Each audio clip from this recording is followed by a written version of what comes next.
हैं।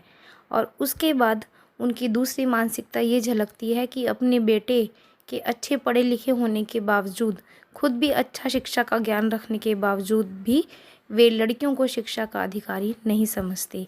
वे सोचते हैं कि लड़कियां कम पढ़ी लिखी ही चल जाएंगी, पर उनका खूबसूरत होना आवश्यक है। यदि लड़कियां ज़्यादा पढ़ी लिखी होंगी तो वो घर गृहस्थी नहीं संभाल सकती, फिर वो पॉलिटिक्स में उतरेंगी, वो अखबारों को पढ़ेंगी, सारा समय ऐसे ही व्यर्थ कर देगी। इससे उनकी संकीर्ण मानसिकता का पता चलता है। बैकबोन शब्द को इस नाटक में स्वाभिमान का भी प्रतीक बताया है। तभी जब उमा उन पर चिल्लाती है और कहती है कि आप पता करिए घर जाकर कि आपके बेटे में बैकबोन भी है या नहीं, यहाँ वो उसके स्वाभिमान के बारे में बात करती है।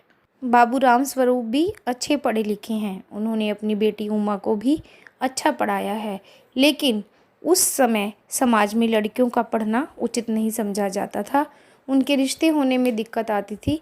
इसीलिए रामस्वरूप ने भी अपनी बेटी उमा की शिक्षा को छुपाया। वो चाहते थे कि उनकी बेटी का विवाह एक अच्छे पढ़े लिखे परिवार में हो जाए। वैसे तो वो भी उनकी मानसिकता से बहुत परेशान थे, जो लड़का और लड़के के पिताजी देखने आते हैं उमा को, पर क्या करें, उसकी मजबूरी थी। वो कहते हैं, क्या करूं, मजबूरी है, मतलब अपना है, वरना इन लड़कों और इनके बापों को ऐसी कोरी कोरी सुनाता कि ये भी।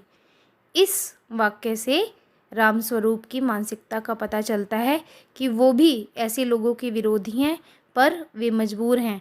वे अपनी लड़की का विवाह एक उच्च परिवार में, एक शिक्षित परिवार में करवाना चाहते हैं, इसलिए वो भी अपनी लड़की की शिक्षा को छुपाने के लिए मजबूर हैं। उमा के इन संवादों से पता चलता है कि उस समय लड़कियों की कैसी दयनीय दशा थी। उमा कहती है, क्या जवाब दूं बाबूजी, जब कुर्सी मेज बिकती है तब दुकानदार कुर्सी मेज से कुछ नहीं पूछता, सिर्फ खरीदार को दिखला देता है, पसंद आ गई तो अच्छा है, वरना। लेकिन शिक्षा कैसे हम में परिवर्तन कर देती है, हमें बोलने की हिम्मत देती है, हम गलत को गलत और सही को सही कह सकते हैं, उमा के अगले संवादों से स्पष्ट झलकता है। उमा कहती है, अब मुझे कह लेने दीजिए बाबूजी, ये जो महाशय मेरे खरीदार बनकर आए हैं, इनसे ज़रा पूछिए कि क्या लड़कियों के दिल नहीं होता, क्या उन्हें चोट नहीं लगती, क्या बेबस भेड़ बकरियां हैं जिन्हें कसाई अच्छी तरह देखभाल कर। वाक्य को बीच में ही अधूरा छोड़कर कहती है, हमारी बेइज्जती नहीं होती जो आप इतनी देर से नाप तोल कर रहे हैं। जी हाँ, मैं कॉलेज में पढ़ी हूँ, मैंने बीए पास किया है, कोई पाप नहीं किया, कोई चोरी नहीं की, और ना ही आपके पुत्र की तरह ताक झाँक कर कायरता दिखाई है।